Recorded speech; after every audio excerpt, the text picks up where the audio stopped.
Functional application of management എന്ന സബ്ജക്റ്റിലെ first chapter ആയിട്ടുള്ള financial മാനേജ്മെന്റിന്റെ സെക്കൻഡ് പാർട്ടാണ് നമ്മളിവിടെ കാണുന്നത്. ഫസ്റ്റ് പാർട്ട് നമ്മൾ ഓൾറെഡി കണ്ടു. ഈ പാർട്ടിൽ നമ്മൾ കാണുന്നത് ഫസ്റ്റ് ക്യാപിറ്റലൈസേഷൻ ആണ്. ക്യാപിറ്റലൈസേഷൻ കമ്പനികളുടെ കേസിലാണ് ഈ ടേം നമ്മൾ ഉപയോഗിക്കുന്നത്. ക്യാപിറ്റൽ എന്ന വാക്കിൽ നിന്നാണ് ക്യാപിറ്റലൈസേഷൻ ഡെവലപ്പ് ചെയ്തിട്ടുള്ളത്. ഒരു ബിസിനസ് എന്റർപ്രൈസിൽ ഇൻവെസ്റ്റ് ചെയ്തിട്ടുള്ള ക്യാപിറ്റൽ എമൗണ്ടിനെയാണ് നമ്മൾ ക്യാപിറ്റലൈസേഷൻ എന്ന് പറയാം.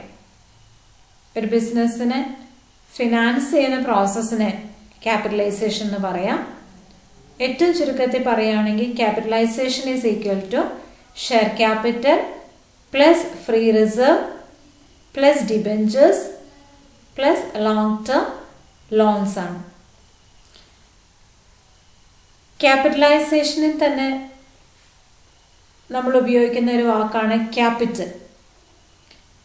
ക്യാപിറ്റലൈസേഷൻ കമ്പനീസിൽ ഉപയോഗിക്കുമ്പോൾ ക്യാപിറ്റൽ എന്ന ടേം എല്ലാ ബിസിനസ് ഓർഗനൈസേഷൻ എല്ലാ ഫോംസ് ഓഫ് ബിസിനസ്സിലും നമുക്ക് ഉപയോഗിക്കുന്ന ടേമാണ് ക്യാപിറ്റൽ. സോൾ ട്രേഡിംഗ്, പാർട്ണർഷിപ്പ് അങ്ങനെയുള്ള എല്ലാത്തിലും ക്യാപിറ്റലാണ് ഉപയോഗിക്കുക. ബിസിനസ്സിൽ അല്ലെങ്കിൽ കമ്പനീസിലാണ് ക്യാപിറ്റലൈസേഷൻ ഉപയോഗിക്കുന്നത്. ഇനി ക്യാപിറ്റലൈസേഷന് ഡിഫറെൻറ്റ് തിയറീസ് ഉണ്ട്. അതിൽ ഫസ്റ്റ് തിയറി എന്ന് പറയുന്നത് കോസ്റ്റ് തിയറിയാണ്. കോസ്റ്റ് തിയറി പ്രകാരം ക്യാപിറ്റലൈസേഷൻ എന്ന് പറയുന്നത് ഒരു ബിസിനസ്സിലെ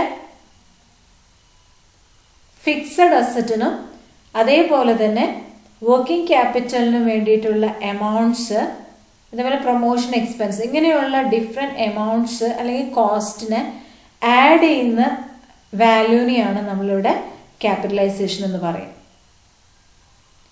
ഇപ്പോൾ ഒരു ബിസിനസ് സ്റ്റാർട്ട് ചെയ്യാൻ നമുക്ക് ആവശ്യമായിട്ടുള്ള എല്ലാ കോസ്റ്റും, fixed asset, working capital, promotion expense, ഇങ്ങനെയുള്ള എല്ലാ കോസ്റ്റും ആഡ് ചെയ്തിട്ട് കിട്ടുന്ന വാല്യൂവിനെ കോസ്റ്റ് തിയറി പ്രകാരം ക്യാപിറ്റലൈസേഷൻ എന്ന് പറയും. ഏണിങ്സ് തിയറിയാണ് സെക്കൻഡ് വൺ. ഏണിങ്സ് തിയറി പ്രകാരം ഒരു ബിസിനസ് എന്റർപ്രൈസിന്റെ ഏണിങ്സ്, അതായത് ക്യാപിറ്റൽ ഇൻവെസ്റ്റ് ചെയ്തിട്ട് അതിൽ നിന്ന് കിട്ടുന്ന ഏണിങ്സ് പ്രകാരമാണ് ക്യാപിറ്റലിനെ തീരുമാനിക്കുന്നത്. ഇവിടെ എക്സാമ്പിൾ പറയുന്ന നമ്മുടെ റിട്ടേൺസ് അല്ലെങ്കിൽ ഏണിങ്സ് എന്ന് പറയുന്നത് 10% ആണ്. ആ 10% എന്ന് പറയുന്നത് 5 lakh ആണ് എന്ന് കരുതുക. അപ്പോൾ 5 lakh ആണ് നമ്മുടെ പ്രോഫിറ്റ്.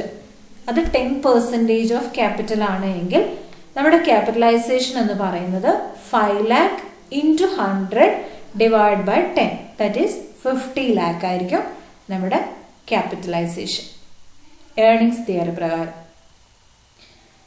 അടുത്ത് പറഞ്ഞു വെക്കുന്നത് ആക്ച്വൽ ആൻഡ് ഫെയർ ക്യാപിറ്റലൈസേഷൻ ആണ്. ആക്ച്വൽ ആൻഡ് ഫെയർ ക്യാപിറ്റലൈസേഷൻ എന്ന് പറയുന്നത് ഒരു ബിസിനസ്സിന് യഥാർത്ഥത്തിൽ വേണ്ട ക്യാപിറ്റൽ എത്രയാണ്, അല്ലെങ്കിൽ ഒരു നോർമൽ സ്റ്റാൻഡേർഡ് ക്യാപിറ്റലൈസേഷൻ എത്രയാണെന്നാണ് പറഞ്ഞു വെക്കുക. അപ്പം നമ്മൾ 10% ഏണിംഗ് പ്രതീക്ഷിക്കുന്ന ഒരു ബിസിനസ് സ്ഥാപനത്തിന് ആ 10% 5 lakh ആണ് എങ്കിൽ അതിന് നമ്മൾ എന്ത് വേണം, 50 lakh ആയിരിക്കും നമ്മുടെ ക്യാപിറ്റൽ എന്ന് പറയുന്നത്. ഈ 50 lakh എന്ന് പറയുന്നത് it can be the combination of equity shares or share capital and ഡെപ്റ്റ്. ഡെപ്റ്റ് ഇക്വിറ്റിന്റെ കോമ്പിനേഷൻ ആകാം. അപ്പോൾ ഇവിടെ എക്സാമ്പിൾ ആയിട്ട് പറയുന്നു 25 lakh ഷെയർ ക്യാപിറ്റലും 5 lakh റീറ്റേൺ ഏർണിങ്സും 20 lakh ഡിബെഞ്ചേഴ്സ്, ഇതിൻ്റെ ഒരു കോമ്പിനേഷൻ, അതിന് നമുക്ക് ആക്ച്വൽ ഫെയർ ക്യാപിറ്റലൈസേഷൻ എന്ന് പറയും. ഇങ്ങനെ ഒരു ഫെയർ ക്യാപിറ്റലൈസേഷൻ വരുമ്പോൾ അവിടെ ഉണ്ടാകാൻ പാടില്ലാത്ത 2 കാര്യങ്ങളാണ് ഓവർ ക്യാപിറ്റലൈസേഷനും അണ്ടർ ക്യാപിറ്റലൈസേഷനും. ഒരു ഓർഗനൈസേഷന് പ്രതീക്ഷിക്കുന്ന റിട്ടേൺസ് നൽകുന്ന രീതിയിലുള്ള ക്യാപിറ്റലൈസേഷനാണ് വേണ്ടത്. 10% റിട്ടേൺ പ്രതീക്ഷിക്കുമ്പോൾ ഇപ്പം നമ്മൾ ഒരു 5 lakh ആണ് നമ്മുടെ റിട്ടേൺ, അത് 10% ആണ്. ഇതിന് വേണ്ടിയിട്ട് 50 lakhന്റെ ക്യാപിറ്റലേ ആവശ്യമുള്ളൂ. അതിന് നമ്മളൊരു 80 lakh ക്യാപിറ്റൽ വെക്കുകയും നമ്മൾ 5 lakh മാത്രം റിട്ടേൺ ഏൺ ചെയ്യുകയും ചെയ്യുമ്പോൾ അവിടെ ഒരു 30 lakhന്റെ ഓവർ ക്യാപിറ്റലൈസേഷൻ വരും. അപ്പം അതിൻ്റെ ആവശ്യം ഇല്ല. നമുക്ക് പ്രതീക്ഷിക്കുന്ന റിട്ടേൺ കിട്ടുന്ന രീതിയിലുള്ള ക്യാപിറ്റലാണ് ആവശ്യം. അടുത്തത് അണ്ടർ ക്യാപിറ്റലൈസേഷൻ ആണ് പറയുന്നത്. അണ്ടർ ക്യാപിറ്റലൈസേഷൻ എന്ന് പറയുമ്പോൾ ആവശ്യത്തിനുള്ള ക്യാപിറ്റൽ ഇല്ലാതിരിക്കാം. അപ്പം നമുക്ക് 50 lakhന് 5 lakh റിട്ടേൺ പ്രതീക്ഷിക്കുമ്പോൾ ആ ഒരു 50 lakhന്റെ പ്രസൻസ് അവിടെ ആവശ്യമാണ്. അതേസമയം നമുക്ക് 40 lakh ഉള്ളൂ എങ്കിൽ 5 lakh റിട്ടേൺ കിട്ടണമെങ്കിൽ 50 lakh വേണം. പക്ഷെ നമുക്ക് 40 lakh ഉള്ളൂ എങ്കിൽ അവിടെ നമുക്ക് അണ്ടർ ക്യാപിറ്റലൈസേഷൻ ആണ് എന്ന് പറയാം. 10 lakhന്റെ അണ്ടർ ക്യാപിറ്റലൈസേഷൻ ആണ്.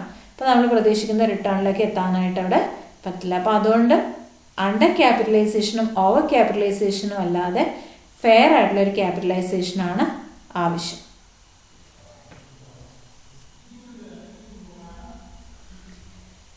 ഇനി ഈ പറഞ്ഞ കാര്യങ്ങൾ തന്നെയാണ് ഓവർ ക്യാപിറ്റലൈസേഷൻ്റെ അണ്ടർ ക്യാപിറ്റലൈസേഷൻ്റെ ഡിഫറൻസ് ആയിട്ട് പറയുന്നത്. അത് കഴിഞ്ഞാൽ നമുക്ക് ക്യാപിറ്റൽ സ്ട്രക്ചർ എന്താന്ന് നോക്കാം. ക്യാപിറ്റൽ സ്ട്രക്ചർ എന്ന് പറയുന്നത് ഒരു ഓർഗനൈസേഷനിലെ ക്യാപിറ്റലിൻ്റെ ഡിഫറെൻറ്റ് കോമ്പിനേഷൻസ് ആണ് ക്യാപിറ്റൽ സ്ട്രക്ചർ എന്ന് പറയുന്നത്. അത് നമ്മൾ പറഞ്ഞ ഡെപ്റ്റ്, ഇക്വിറ്റി ഇതിൻ്റെ ഒരു കോമ്പിനേഷൻ ആയിരിക്കും എന്ത് ക്യാപിറ്റൽ സ്ട്രക്ചർ എന്ന് പറയുന്നത്. ഒരു ഓർഗനൈസേഷന് ഫിനാൻഷ്യൽ ആക്ടിവിറ്റീസിന് വേണ്ടിയിട്ടുള്ള എമൗണ്ട് ഏത് രീതിയിലാണോ കണ്ടെത്തുന്നത്, ഷെയർസ് ആയിട്ടാണോ ഡിബഞ്ചർ ആയിട്ടാണോ ഏതിൻ്റെ മിക്സ് ആണോ അതിനെയാണ് ക്യാപിറ്റൽ സ്ട്രക്ചർ എന്ന് പറയും.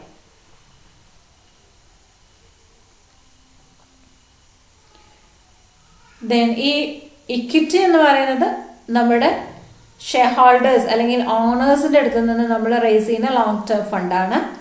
ഡെപ്റ്റ് എന്ന് പറയുന്നത് ബോറോവിങ്സ് ആണ്. ലോങ് ടേം ബോറോവിങ്സിനെയാണ് ഡെപ്റ്റ് എന്ന് പറയും. ക്യാപിറ്റൽ സ്ട്രക്ചറിന് പല ഡെഫിനിഷൻസ് ഉണ്ട്. അതിൽ ഒന്ന്, capital structure refers to the kind of security that make up capitalisation. Westenberg ആണ് ഈ ഡെഫിനിഷൻ തന്നിട്ടുള്ളത്. ഇനി ഡിഫറൻസ് പറയുന്നുണ്ട് ക്യാപിറ്റൽ സ്ട്രക്ചറിൻ്റെയും ഫിനാൻഷ്യൽ സ്ട്രക്ചറിൻ്റെയും. ക്യാപിറ്റൽ സ്ട്രക്ചർ നമ്മൾ പറഞ്ഞു ഇപ്പോൾ ഡിഫറെൻറ്റ് കോമ്പിനേഷൻസ് ഓഫ് ഇക്വിറ്റി ഡെപ്റ്റിൻ്റെ കോമ്പിനേഷൻസ് ആണെന്ന് പറഞ്ഞു. അത് രണ്ടും ലോങ് ടേം ക്യാപിറ്റലാണ്. ഇക്വിറ്റി ആണെങ്കിലും ഡെപ്റ്റ് ആണെങ്കിലും ലോങ് ടേം ആണ്. ക്യാപിറ്റൽ സ്ട്രക്ചർ എന്ന് പറയുന്നത് ലോങ് ടേം ക്യാപിറ്റലിൻ്റെ ഡിഫറെൻറ്റ് സോഴ്സസ് ആണ്. അതേസമയം ഫിനാൻഷ്യൽ സ്ട്രക്ചറിൽ ഷോർട്ട് ടേമും കൂടെ ഇൻക്ലൂഡഡ് ആണ്. ഷോർട്ട് ടേം ഫണ്ടും കൂടെ ഇൻക്ലൂഡഡ് ആയിട്ടുള്ളതിനെയാണ് ഫിനാൻഷ്യൽ സ്ട്രക്ചർ എന്ന് പറയും. അപ്പോൾ അതിനകത്ത് കറണ്ട് ലയബിലിറ്റീസും അതിനകത്ത് ഉണ്ടാവും. Capital structure plus current liabilities ആണ് ഫിനാൻഷ്യൽ സ്ട്രക്ചർ എന്ന് പറയുന്നത്. The difference between capitalisation and capital structure. Capitalisation എന്ന് പറയുന്നത് ക്വാണ്ടിറ്റേറ്റീവ് കോൺസെപ്റ്റ് ആകുമ്പോൾ ക്യാപിറ്റൽ സ്ട്രക്ചർ ക്വാളിറ്റേറ്റീവ് കോൺസെപ്റ്റ് ആണ്. ക്യാപിറ്റലൈസേഷനിൽ നമ്മൾ പറഞ്ഞ shares, debenture, bond, loan, retained earnings ആണ് ക്യാപിറ്റലൈസേഷനിൽ.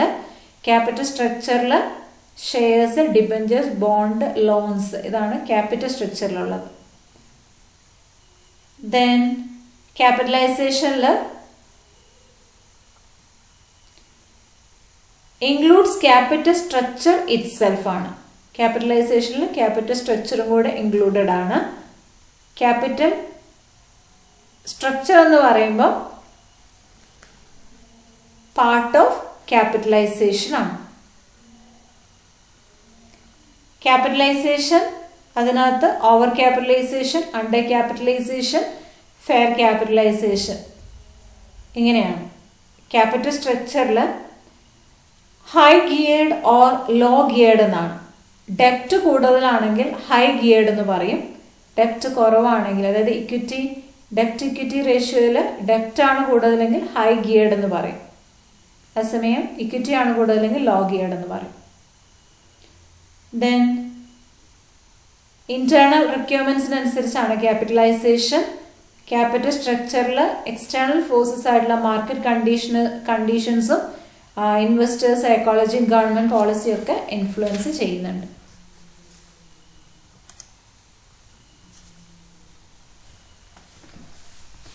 അടുത്തത് ഇമ്പോർട്ടൻസ് ഓഫ് ക്യാപിറ്റൽ സ്ട്രക്ചർ പറയുന്നു. ഇമ്പോർട്ടൻസ് ഓഫ് ക്യാപിറ്റൽ സ്ട്രക്ചറിൽ ജസ്റ്റ് പറഞ്ഞു വെക്കുന്നത്, ക്യാപിറ്റൽ സ്ട്രക്ചർ എന്ന് പറയുമ്പോൾ നമ്മൾ അതിനകത്ത് ഏത് രീതിയിലുള്ള ഒരു കോമ്പിനേഷനാണ് സെലക്ട് ചെയ്യേണ്ടത് എന്ന് നോക്കണം. കുറഞ്ഞ കോസ്റ്റിൽ കുറഞ്ഞ റിസ്ക് ഉള്ള കോമ്പിനേഷനാണ് സെലക്ട് ചെയ്യേണ്ടത്. നമ്മൾ ഇക്വിറ്റി സെലക്ട് ചെയ്യുമ്പോൾ റിസ്ക് കുറവാണ്, അതേസമയം ഹൈ പ്രോഫിറ്റ് നേടിക്കഴിഞ്ഞാൽ ഇക്വിറ്റി ഷെയർ ഹോൾഡേഴ്സിന് കൊടുക്കണം, അപ്പോൾ ഹൈ കോസ്റ്റ്ലി ആണ്. അതേപോലെ ഡിബെഞ്ചറാണ് എടുക്കുന്നതെങ്കിൽ കോസ്റ്റ് കുറവാകുമ്പോൾ റിസ്ക് കൂടുതലാണ്. അപ്പോൾ ഏത് കോമ്പിനേഷനാണ് ഏറ്റവും ബെറ്റർ എന്ന് മനസ്സിലാക്കുന്നതാണ് ക്യാപിറ്റൽ സ്ട്രക്ചർ തീരുമാനിക്കുമ്പോൾ നമ്മൾ ഏറ്റവും കൂടുതൽ ഇമ്പോർട്ടൻസ് കൊടുക്കേണ്ടത്. ദെൻ അടുത്തത് factors determining or influencing capital structure ആണ്. ക്യാപിറ്റൽ സ്ട്രക്ചറിനെ ഇൻഫ്ലുവൻസ് ചെയ്യുന്ന ഫാക്ടേഴ്സ് നോക്കാം, അല്ലെങ്കിൽ factors governing capital structure. Internal ഫാക്ടേഴ്സും ഉണ്ട്, അതേപോലെ തന്നെ എക്സ്റ്റേണൽ ഫാക്ടേഴ്സും ഉണ്ട്. ഇന്റേണൽ ഫാക്ടേഴ്സിൽ ഫസ്റ്റ് വൺ പ്രോഫിറ്റബിലിറ്റി ആണ്. ഇപ്പം നമ്മൾ ക്യാപിറ്റൽ സ്ട്രക്ചർ, അതായത് ഡെപ്റ്റ് ഇക്വിറ്റി റേഷ്യോ ഒരു കോമ്പിനേഷൻ സെലക്ട് ചെയ്യുന്ന സമയത്ത് ഷെയർ ഹോൾഡേഴ്സിന്റെ വെൽത്ത് മാക്സിമൈസ് ചെയ്യുക, പ്രോഫിറ്റ് മാക്സിമൈസ് ചെയ്യുക എന്നുള്ളൊരു ഇമ്പോർട്ടൻസ് കൊടുത്തുകൊണ്ട് വേണം സെലക്ട് ചെയ്യാൻ. Then second one liquidity consider ചെയ്യണം, അതായത് എത്രമാത്രം കറന്റ് അസറ്റ്സ് കീപ്പ് ചെയ്യണം, ക്യാഷ് ആയിട്ട് അല്ലെങ്കിൽ easily convertible to cash inflows outflows എത്രമാത്രം ആവശ്യമാണ്, ലിക്വിഡിറ്റി എത്ര ആവശ്യമാണെന്ന് അതിന് ഇമ്പോർട്ടൻസ് കൊടുക്കണം.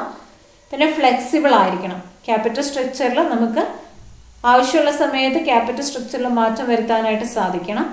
Then fourth one is size of business. ഇതിനകത്ത് നമ്മുടെ ബിസിനസ് സ്മോൾ കമ്പനീസ് ആണെങ്കിൽ ഡെപ്റ്റ് കൂടുതലായിട്ട് റേസ് ചെയ്യാന്ന് പറയുന്നത് ഡിഫിക്കൽട്ട് ആണ്.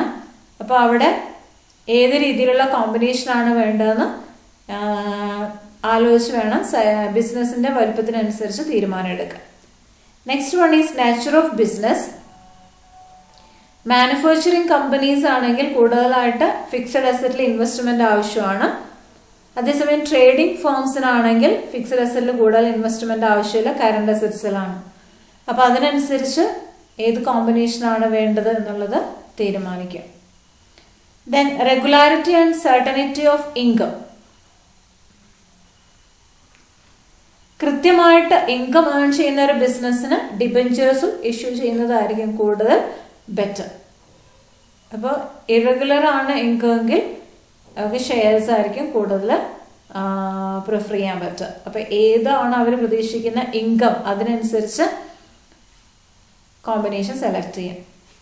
Then period and purpose of financing. Permanent investment, long term investment ആണെങ്കിൽ ഇക്വിറ്റി ഷെയർസ് ആയിരിക്കും കൂടുതൽ ബെറ്റർ. ഇനി മീഡിയം ടേം ഫിനാൻസിനാണെങ്കിൽ ഡിബെഞ്ചർ പ്രിഫറൻസ് ഷെയർസ് ആയിരിക്കും ബെറ്റർ. അതേപോലെ തന്നെ ബിസിനസ് മോഡേണൈസേഷൻ, എക്സ്പാൻഷൻ ഒക്കെ തീരുമാനിക്കുന്നതിന് പ്രിഫറൻസ് ഷെയറും ഡിബെഞ്ചറും ആണ് ബെറ്റർ. അപ്പൊ എന്താണ് അവരുടെ പർപ്പസ് ഓഫ് ഫിനാൻസിങ് അതിനനുസരിച്ച് കോമ്പിനേഷൻ സെലക്ട് ചെയ്യാം. Then eighth one is trading on equity.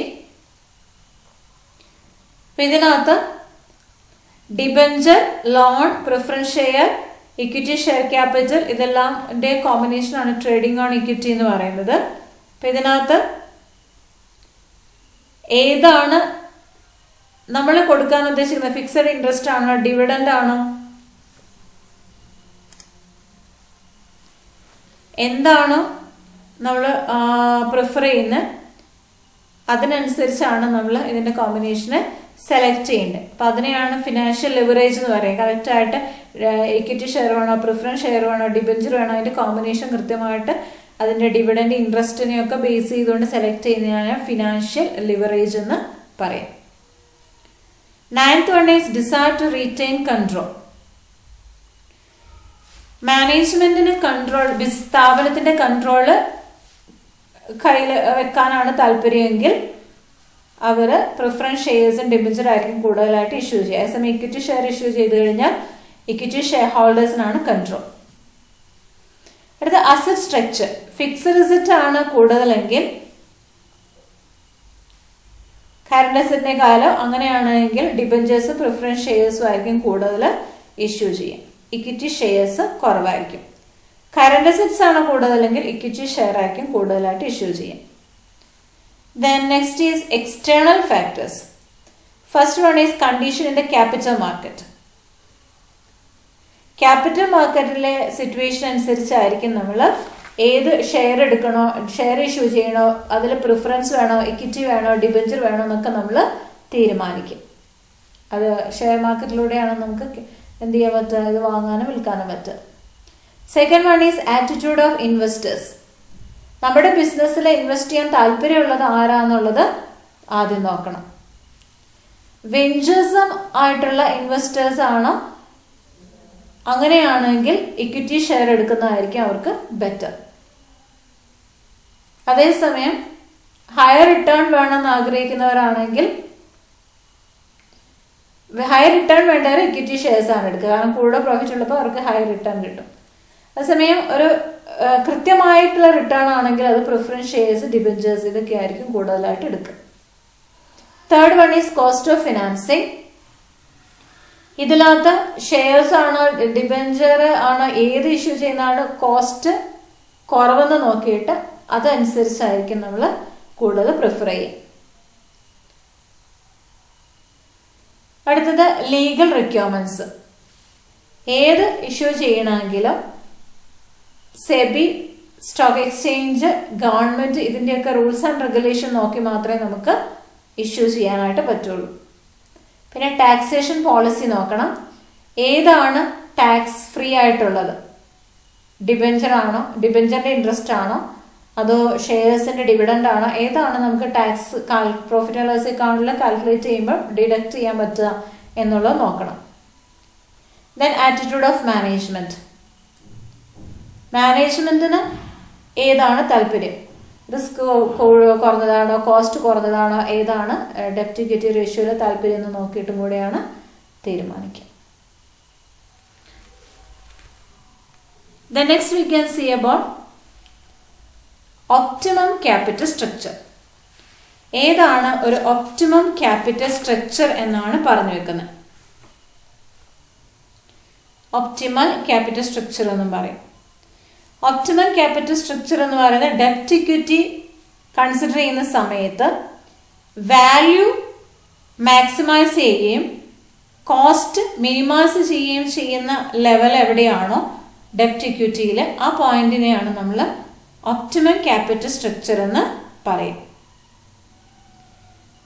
Ezra പറഞ്ഞിരിക്കുന്നത് optimal leverage is that mix of ഡെപ്റ്റ് and equity which will maximise the market value of the company and minimise the company's overall cost of capital. അപ്പം ഇതിൻ്റെ ഡെപ്റ്റ് equity, അതായത് ഷെയർസും ഡിബഞ്ചറും ഒക്കെ ആയിട്ട് ഡെപ്റ്റ് equity നമ്മൾ select ചെയ്യുന്ന സമയത്ത് അതിൻ്റെ വാല്യൂ ഇതാണ്, വാല്യൂ മാക്സിമൈസ് ചെയ്തിരിക്കുന്ന പോയിന്റ് ഇതാണ്, കോസ്റ്റ് ഇതാണ്, അതിൽ കോസ്റ്റ് ലീസ്റ്റ് ആയിട്ടുള്ള പോയിന്റ് ഇവിടെ. വാല്യൂ മാക്സിമവും കോസ്റ്റ് ലീസ്റ്റും ആവുന്ന ഈ ഒരു സ്പേസ് ആണ് നമ്മൾ ഡെപ്റ്റ് ഇക്വിറ്റി റേഷ്യോ ആയിട്ട് സെലക്ട് ചെയ്യും. ഈ ഒരു സ്പേസിനെയാണ് നമ്മൾ ഡെപ്റ്റ് ഇക്വിറ്റി ആയിട്ട് സെലക്ട് ചെയ്യുന്നത്. അതായത് വാല്യൂ മാക്സിമം കോസ്റ്റ് ലീസ്റ്റും ആവുന്ന ഈ ഒരു ഏരിയ, ഇതായിരിക്കും നമ്മുടെ ഡെപ്റ്റ് ഇക്വിറ്റിയുടെ ഒപ്റ്റിമം ക്യാപിറ്റൽ സ്ട്രക്ചർ എന്ന് പറയുന്നത്. Then next is essential or requisites of sound or optimal capital structure. Sound അല്ലെങ്കിൽ ഒപ്റ്റിമൽ ക്യാപിറ്റൽ സ്ട്രക്ചർ എന്തൊക്കെ എസെൻഷ്യൽസ് ആണ് വേണ്ടത്? First one is balance. അതായത് ഇക്വിറ്റി എന്ന് പറഞ്ഞാൽ ഓണേഴ്സ് ആണ്, ഓണേഴ്സ് ഇക്വിറ്റി. അതേസമയം ക്രെഡിറ്റേഴ്സ് ഇക്വിറ്റിയാണ് ഡെപ്റ്റ് എന്ന് പറയുന്നത്. ഇത് തമ്മിലൊരു കൃത്യമായ ഒരു ബാലൻസ്ഡ് കോമ്പിനേഷനാണ് ആവശ്യം. Second one economy, minimum cost ആയിരിക്കണം എന്നുള്ളതാണ്. Third one liquidity and solvency, ക്യാഷിന്റെ ആവശ്യമുള്ള സമയത്ത് ക്യാഷ് അവൈലബിൾ ആവണം, അപ്പോൾ ലിക്വിഡിറ്റി ഉണ്ടാവണം. ഡെപ്റ്റ് കൊടുത്തു തീർക്കാനുള്ള കമ്പനിയുടെ എബിലിറ്റിനെയാണ് സോൾവൻസി എന്ന് പറയുന്നത്. So there should be solvency. Flexibility, ഇതിനകത്ത് ക്യാപിറ്റൽ സ്ട്രക്ചറിൽ നമ്മളൊരു കോമ്പിനേഷൻ ഫിക്സ് ചെയ്ത് കഴിഞ്ഞാൽ എപ്പോഴേലും മാറ്റം വരുത്തണമെങ്കിൽ അതിനകത്ത് മാറ്റം വരുത്താനായിട്ട് പറ്റണം. സിംപ്ലിസിറ്റി, ക്യാപിറ്റൽ സ്ട്രക്ചർ എന്ന് പറയുന്നത് വളരെ സിമ്പിൾ ആയിരിക്കണം, അതിനകത്ത് ഓപ്പറേറ്റ് ചെയ്യാൻ പറ്റുന്നത് ആയിരിക്കണം. സേഫ്റ്റി, ക്യാപിറ്റൽ സ്ട്രക്ചർ എപ്പോഴും ഇൻവെസ്റ്റ്മെന്റ് സേഫ്റ്റി എൻഷുർ ചെയ്യുന്ന ഒന്നായിരിക്കണം. മാക്സിമം റിട്ടേൺ, സെവൻത് വൺ, അതായത് അതിന്റെ ഓണേഴ്സിന് റിട്ടേൺ കിട്ടുന്ന രീതിയിലുള്ളതായിരിക്കണം ക്യാപിറ്റൽ സ്ട്രക്ചർ എന്ന് പറയുന്നത്. ഇക്വിറ്റി ഷെയർ ഹോൾഡേഴ്സിന് റിട്ടേൺ കിട്ടുന്ന രീതിയിൽ. Then maximum control,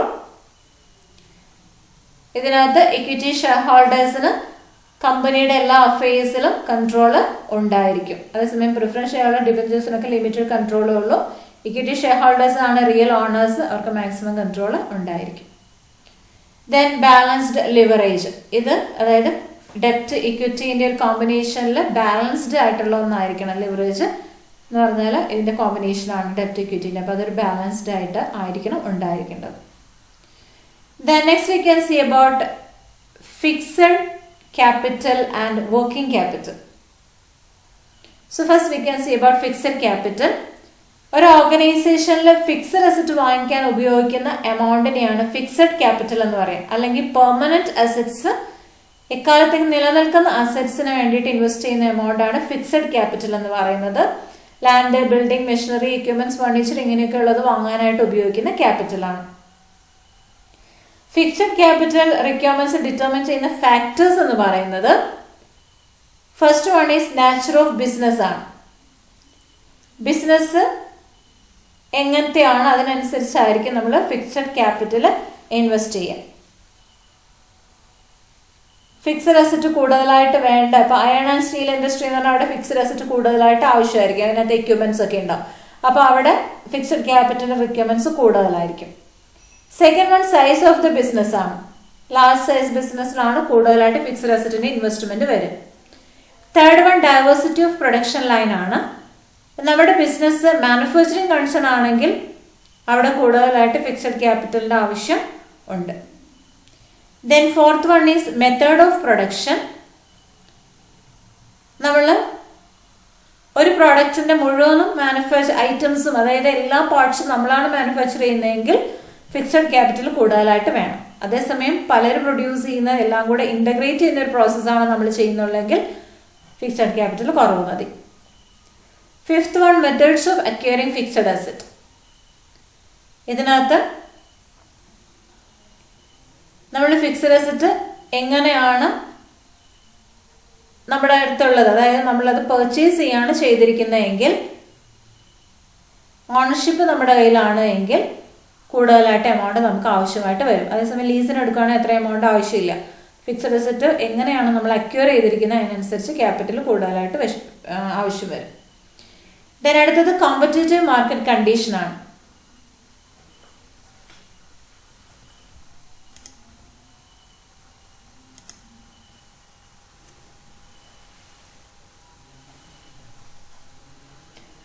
competitive market condition പറഞ്ഞു വെക്കുന്നത് ഫിക്സഡ് അസറ്റിന്റെ നീഡ്സ്, അതായത് നമ്മുടെ ബിസിനസ്സിന് കോമ്പറ്റീറ്റ് ചെയ്യുന്ന മറ്റു ബിസിനസ്സിന് പുതിയ പുതിയ ടെക്നോളജീസ് അവർ അഡോപ്റ്റ് ചെയ്യുകയാണ് എങ്കിൽ, ഏറ്റവും ലേറ്റസ്റ്റ് ആളുടെ ടെക്നോളജി കോമ്പറ്റീറ്റിംഗ് ബിസിനസ് ഫേം അഡോപ്റ്റ് ചെയ്യുകയാണെങ്കിൽ അതിനനുസരിച്ച് പുതിയ ടെക്നോളജി നമുക്കും അഡോപ്റ്റ് ചെയ്യേണ്ടതായിട്ട് വരും. അപ്പോൾ അവിടെ ഫിക്സഡ് ക്യാപിറ്റലിന്റെ ആവശ്യം കൂടുതലായിട്ട് വരും. അടുത്ത ഗ്രോത്ത് ആൻഡ് എക്സ്പാൻഷൻ പ്രോഗ്രാം ആണ് പറയുന്നത്. നമ്മുടെ ഓർഗനൈസേഷനിൽ കൂടുതലായിട്ട് എക്സ്പാൻഡ് ചെയ്യാനൊക്കെ തീരുമാനിക്കുന്നുണ്ടെങ്കിൽ അവിടെ കൂടുതലായിട്ട്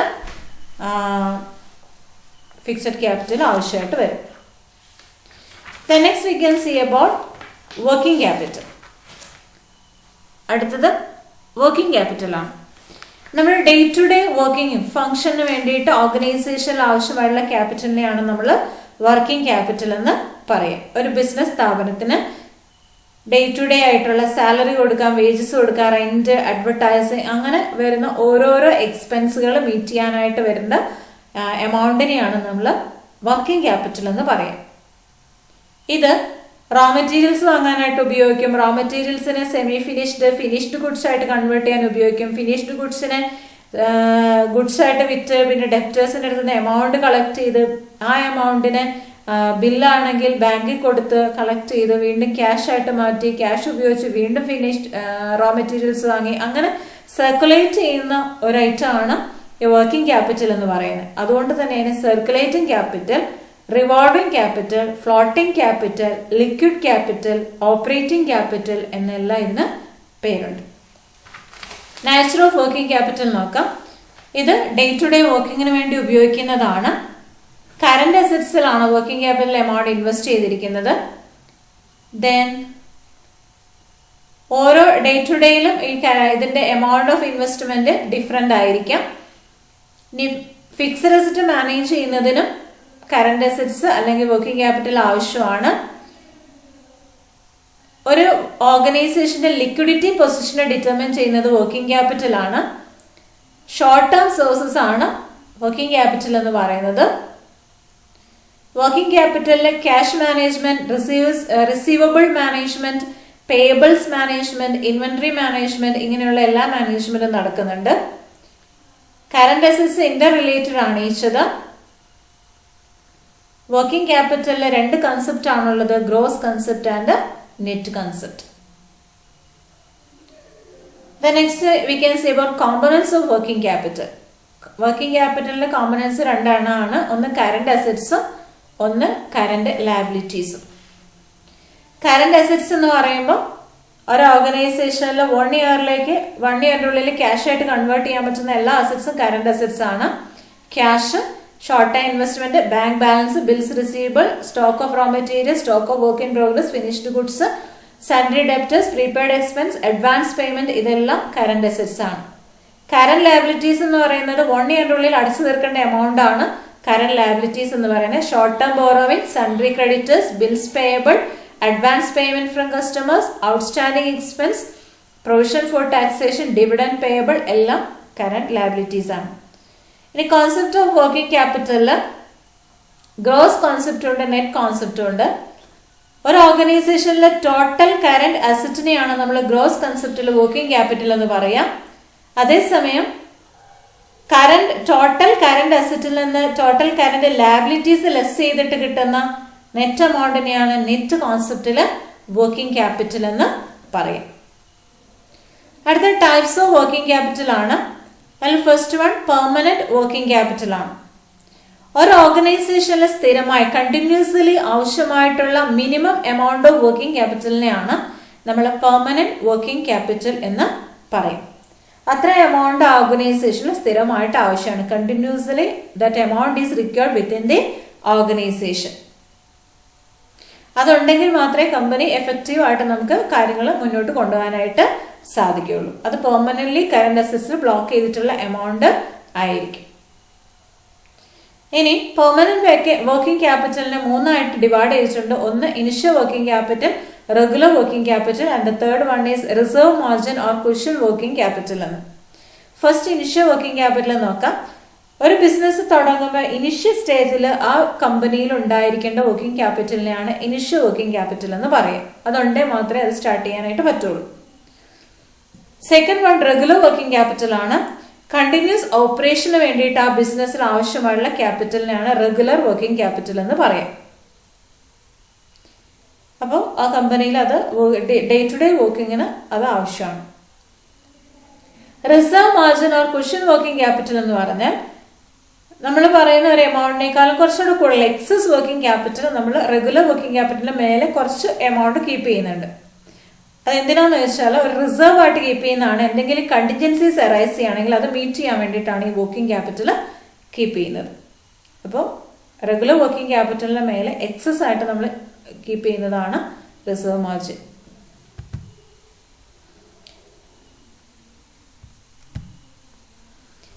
ദെൻ അടുത്തത് second one variable working capital ആണ്. പെർമനന്റ് വർക്കിംഗ് ക്യാപിറ്റലിനേക്കാളും കൂടുതലായിട്ട് നമ്മൾ കീപ്പ് ചെയ്യുന്ന എമൗണ്ട് ആണ് വേരിയബിൾ വർക്കിംഗ് ക്യാപിറ്റൽ എന്ന് പറയുന്നത്. അത് ബിസിനസിന്റെ അളവിനനുസരിച്ച് എന്ത് ചെയ്തുകൊണ്ടിരിക്കും, വേരി ചെയ്തുകൊണ്ടിരിക്കും, മാറ്റം വന്നുകൊണ്ടിരിക്കുന്നതാണ് വേരിയബിൾ വർക്കിംഗ് ക്യാപിറ്റൽ. കൂടുതലായിട്ട് ബിസിനസ് കണ്ടക്ട് ചെയ്യുമ്പോൾ കൂടുതലായിട്ട് വർക്കിംഗ് ക്യാപിറ്റൽ ആവശ്യമായിട്ട് വരും. അപ്പൊ അതിന് നമ്മൾ സീസണൽ വർക്കിംഗ് ക്യാപിറ്റൽ എന്നും സ്പെഷ്യൽ വർക്കിംഗ് ക്യാപിറ്റൽ എന്നും ഡിവൈഡ് ചെയ്യുന്നുണ്ട്. ഒരു ബിസിനസിന്റെ ബിസി സീസണിൽ കൂടുതലായിട്ട് ആവശ്യമായിട്ട് വരുന്ന അഡീഷണൽ വർക്കിംഗ് ക്യാപിറ്റലിനെയാണ് സീസണൽ വർക്കിംഗ് ക്യാപിറ്റൽ എന്ന് പറയുക. അതേപോലെ തന്നെ എന്തെങ്കിലും ഒരു എക്സ്ട്രാ ഓപ്പറേഷൻ, സ്പെഷ്യൽ ഓപ്പറേഷൻ നടക്കുന്ന സമയത്ത് കൂടുതലായിട്ട് ആവശ്യം വരുന്നതിനെയാണ് സ്പെഷ്യൽ വർക്കിംഗ് ക്യാപിറ്റൽ എന്ന് പറയും. ഇനി ഇതിനകത്ത് നമ്മൾ വർക്കിംഗ് ക്യാപിറ്റലിന് ഇതിനകത്ത് ഈ സ്ട്രെയിറ്റ് ലൈൻ എന്ന് പറയുന്നത് permanent or fixed working capital ആണ്. അതേപോലെ തന്നെ ഇവിടെ ഈ ലൈൻ എന്ന് പറയുന്നത് ഹൊറിസോണ്ടലി സ്ട്രെയിറ്റ് അല്ലെങ്കിലും സ്ട്രെയിറ്റ് ആയിട്ടാണ് പോയിരിക്കുന്നത്. അത് permanent or fixed working capital ആണ്. പക്ഷെ എന്തുകൊണ്ടാണ് ഇത് അപ്വേർഡ് പോയിരിക്കുന്നതെന്ന് ചോദിച്ചാൽ നമ്മുടെ ടൈമിനനുസരിച്ച് ഒരു പെർട്ടിക്കുലർ ലിമിറ്റഡ് ടൈമിൽ അത് നേരെ ഹൊറിസോണ്ടലായിട്ട് ഫിക്സഡ് ആയിട്ട് പോകും. അതേസമയം ടൈം ഇൻക്രീസ് ചെയ്യുന്നതിനനുസരിച്ച് വർക്കിംഗ് ക്യാപിറ്റലിന്റെ റിക്വയർമെന്റ്സിൽ ഫിക്സഡ് ആയിട്ട് തന്നെ എന്ത് ചെയ്യും, ഒരു പെർമനന്റ് ഇൻക്രീസ് അതിനകത്ത് ഉണ്ടാകും. അതേസമയം ഇതാണ് variable working capital. Variable working capital നമ്മുടെ ബിസിനസ് ആക്ടിവിറ്റിയുടെ ബേസിൽ കൂടും കുറയും, ഇൻക്രീസ് ചെയ്യാനും ഡിക്രീസ് ചെയ്യാനും ഒക്കെ സാധ്യതയുള്ളതാണ് എന്ത്, വേരിയബിൾ വർക്കിംഗ് ക്യാപിറ്റൽ എന്ന് പറയുന്നത്. The next is importance of working capital. Importance of working capital നമ്മൾ കണ്ടു. വർക്കിംഗ് ക്യാപിറ്റൽ ഒരു ഓർഗനൈസേഷൻ വളരെ ഇമ്പോർട്ടൻ്റ് ആണ്. ഫിക്സഡ് ക്യാപിറ്റലിന്റെ ഓപ്പറേഷൻ അത് ഇഫക്റ്റീവ് ആവണമെങ്കിൽ they should be working capital. Fixed capital എഫക്റ്റീവായിട്ട് യൂട്ടിലൈസ് ചെയ്യാൻ നമുക്ക് വർക്കിംഗ് ക്യാപിറ്റൽ ആവശ്യമാണ്. ഡേ ടു ഡേ ഓപ്പറേഷൻസ് നടക്കണമെങ്കിൽ വർക്കിംഗ് ക്യാപിറ്റൽ ആവശ്യമാണ്. വർക്കിംഗ് ക്യാപിറ്റൽ ഉണ്ട് എങ്കിലാണ് ബിസിനസിന്റെ എല്ലാ കാര്യങ്ങളും നമുക്ക് കൃത്യമായിട്ട് നടത്താനായിട്ട് സാധിക്കുകയുള്ളൂ. അപ്പോൾ വർക്കിംഗ് ക്യാപിറ്റൽ എന്ന് പറയുന്നത് വളരെ ഇമ്പോർട്ടൻ്റ് ആയിട്ട് ഒരു ഓർഗനൈസേഷനിൽ ആവശ്യമായിട്ടുള്ള ഒന്ന് ആണ്. അത് എഫക്റ്റീവ്ലി യൂട്ടിലൈസ് ചെയ്യാൻ പറ്റണം. പിന്നെ ക്യാഷ് അല്ലെങ്കിൽ in the form of cash, easily convertible in to cash ആയിരിക്കണം. അപ്പം നമുക്കത് എന്താ പറയുക, എങ്ങനെയൊക്കെ ഏതൊക്കെ കാര്യത്തിനാണോ ആവശ്യം അതിനൊക്കെ കൃത്യമായിട്ട് അവൈലബിൾ ആയിട്ടുള്ള ഒന്നായിരിക്കണം നമ്മുടെ വർക്കിംഗ് ക്യാപിറ്റൽ എന്ന് പറയുന്നത്. അത് dangers or deficiency of working capital ആണ്. Dangers of deficiency of working capital. Working capital കുറവാണെങ്കിൽ അതുകൊണ്ടുണ്ടാകുന്ന ഡേഞ്ചേഴ്സ് എന്തൊക്കെയാണെന്ന് നോക്കാം. ഇപ്പം ഇതിനകത്ത് വർക്കിംഗ് ക്യാപിറ്റൽ ഇല്ല എങ്കിൽ കാര്യങ്ങളൊന്നും കൃത്യമായിട്ട് നടക്കുകയില്ല. ബിസിനസ് ഫെയിലിയർ വരാനുള്ള കാരണമാണ്. പിന്നെ ന്യൂ ഓപ്പർച്യൂണിറ്റീസ് നമുക്ക് അഡോപ്റ്റ് ചെയ്യാൻ പറ്റില്ല. ട്രേഡ് ഡിസ്കൗണ്ട്സുകൾ നമുക്ക് കിട്ടില്ല. അതായത് കൂടുതലായിട്ട് പർച്ചേസ് ചെയ്യുമ്പോഴാണ് നമുക്ക് ട്രേഡ് ഡിസ്കൗണ്ട് കിട്ടുക. ക്യാഷ് ഡിസ്കൗണ്ട് നമുക്ക് നഷ്ടമാവും. കാരണം കൃത്യമായിട്ട് പേയ്മെന്റ് നടത്തുമ്പോഴാണ് ക്യാഷ് ഡിസ്കൗണ്ട് കിട്ടുക, അത് കിട്ടില്ല. ഫിനാൻഷ്യൽ റെപ്യൂട്ടേഷൻ, നമ്മുടെ കമ്പനിയുടെ റെപ്യൂട്ടേഷൻ, ഫിനാൻഷ്യൽ റെപ്യൂട്ടേഷൻ നഷ്ടപ്പെടും. പിന്നെ ക്രെഡിറ്റേഴ്സ് കോട്ടിപ്പോവും. വൈൻഡിങ് അപ്പിന്റെ സമയത്ത് എത്ര ക്യാഷ് കിട്ടാനുണ്ടെന്ന് പറഞ്ഞ് കോട്ടിപ്പോകാനുള്ള ചാൻസ് ഉണ്ട്. പിന്നെ rate of return on investment fall, നമുക്ക് നമ്മളുടെ ഇൻവെസ്റ്റ്മെന്റിൽ കിട്ടാനുള്ള റിട്ടേൺ കുറയും. ഡിവിഡൻഡ് പോളിസി എന്ന് പറയുന്നത് അഡ്വേഴ്സിലി എഫക്ട് ചെയ്യും. ഫിക്സഡ് അസറ്റ് പ്രോപ്പറായിട്ട് യൂസ് ചെയ്യാനായിട്ട് പറ്റില്ല. കാരണം ഫിക്സഡ് ആയിട്ടുള്ള എല്ലാം യൂസ് ചെയ്യണമെങ്കിൽ പ്രോപ്പർ വർക്കിംഗ് ക്യാപിറ്റൽ വേണം. അപ്പം ഇതൊക്കെയാണ് ഇതിന്റെ ഡെഫിഷ്യൻസി ഓഫ് വർക്കിംഗ് ക്യാപിറ്റലിന്റെ ഡേഞ്ചേഴ്സ്. ഇനി എക്സസീവ് വർക്കിംഗ് ക്യാപിറ്റൽ ഉണ്ടെങ്കിൽ, വർക്കിംഗ് ക്യാപിറ്റൽ ആവശ്യത്തിൽ കൂടുതലുണ്ടെങ്കിൽ എന്തൊക്കെ ഡേഞ്ചേഴ്സ് ആണെന്ന് നോക്കാം. ഐഡിൽ ഫണ്ടായിട്ട് കുറേ ഫണ്ട് അവിടെ ഇരിക്കും. അപ്പോൾ പ്രോഫിറ്റ് അത് ക്രിയേറ്റ് ചെയ്യില്ല. ഐഡിൽ ഫണ്ട് എന്ന് പറഞ്ഞാൽ ഉപയോഗശൂന്യമായിട്ട് ഫണ്ട് കുറേ ആയിട്ട് ഇരിക്കും അവിടെ. പിന്നെ ഷെയർസിന്റെ വാല്യൂ കുറയാനുള്ള ചാൻസ് ഉണ്ട്. റേറ്റ് ഓഫ് റിട്ടേൺ കുറയും. അപ്പോൾ ഷെയറിന്റെ വിലയും കുറയും. പിന്നെ മാനേജ്മെന്റ് കുറേ പൈസ വർക്കിംഗ് ക്യാപിറ്റൽ ഇരിക്കുമ്പോൾ മാനേജ്മെന്റ് എഫിഷ്യൻസി കുറയും. സ്പെക്കുലേഷന് ചാൻസ് ഉണ്ട്. പിന്നെ ഡിവിഡൻഡ് പോളിസി ലിബറൽ ആകാനുള്ള ചാൻസ് ഉണ്ട്. ഇപ്പോൾ ഡിവിഡൻഡ് കുറേയും കൂടെ കൂട്ടി കൊടുക്കാൻ ഇഷ്ടംപോലെ വർക്കിംഗ് ക്യാപിറ്റൽ ഉണ്ടല്ലോ, കുറച്ചുകൂടെ കൂടുതൽ കൊടുത്തോ എന്നൊക്കെ ഒരു ലിബറൽ ആയിട്ടുള്ള ഒരു രീതി വരാനുള്ള ചാൻസ് ഉണ്ട്. പിന്നെ ഇൻഎഫിഷ്യൻസി കൂടാനുള്ള ചാൻസ് ഉണ്ട്. Next is factors determining working capital requirements ആണ് പറയുന്നത്. വർക്കിംഗ് ക്യാപിറ്റൽ റിക്വയർമെന്റ്സ് ഡിറ്റർമിൻ ചെയ്യുന്ന ഫാക്ടേഴ്സ് എന്ന് പറയുന്നത് first one nature of business ആണ്. മാനുഫാക്ചറിങ് ഓർ ട്രേഡിംഗ് കൺസേൺസ് ആണെങ്കിൽ വർക്കിംഗ് ക്യാപിറ്റൽ കൂടുതലായിട്ട് ആവശ്യമുണ്ട്. അതേസമയം പബ്ലിക് ട്രാൻസ്പോർട്ട്, ഇലക്ട്രിസിറ്റി ഇങ്ങനെയൊക്കെയുള്ള അണ്ടർടേക്കിങ്സിലാണെങ്കിൽ അവിടെ കൂടുതൽ വർക്കിംഗ് ക്യാപിറ്റലിൻ്റെ ആവശ്യം ഇല്ല.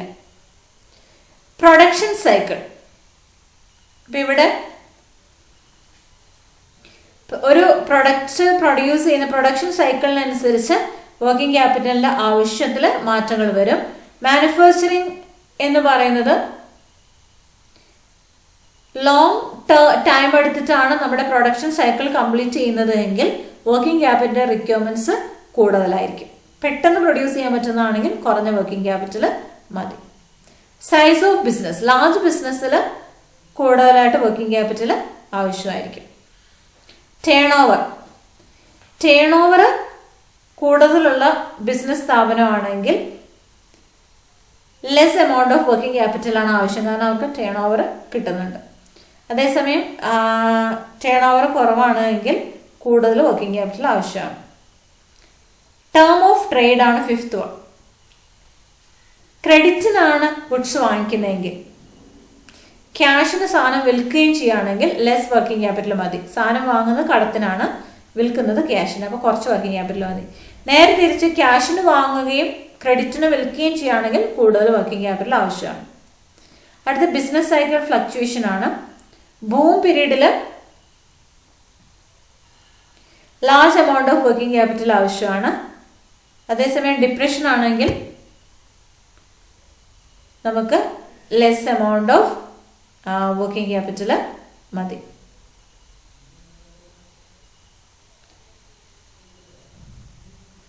The nature and value of product. Cost of raw materials കൂടുതലാണ് എങ്കിൽ വർക്കിംഗ് ക്യാപിറ്റൽ കൂടുതലായിട്ട് ആവശ്യം വരും. അടുത്ത സീസണൽ ഫ്ലക്ച്വേഷൻ. ബിസിനസിന്റെ സീസൺ ആയിട്ടുള്ള സമയത്ത് കൂടുതൽ വർക്കിംഗ് ക്യാപിറ്റൽ ആവശ്യമാണ്. Then use of manual labours of machine. ലേബേഴ്സിന് ഉപയോഗിച്ചിട്ടാണെങ്കിൽ കൂടുതൽ വർക്കിംഗ് ക്യാപിറ്റൽ വേണം, മെഷീനറി ഉപയോഗിക്കുന്നതിനേക്കാളും കൂടുതൽ. അടുത്ത growth and expansion of business expand ചെയ്യുന്നതിനനുസരിച്ച് വർക്കിംഗ് ക്യാപിറ്റലിന്റെ ആവശ്യം കൂടുതലായിരിക്കും. Then the last one is company policy.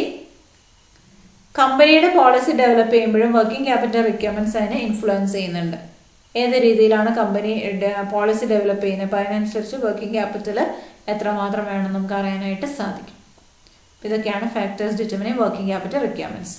നമ്മൾ ഫസ്റ്റ് ചാപ്റ്ററിന്റെ പാർട്ട് 2 ആണ് കണ്ടത്. ഇനി നമുക്ക് ഒരു പോർഷൻ കൂടിയുണ്ട്, സോഴ്സസ് ഓഫ് ഫിനാൻസ് പാർട്ട് 3. അത് നമുക്ക് അടുത്ത വീഡിയോയിൽ കാണാം. ഓക്കെ.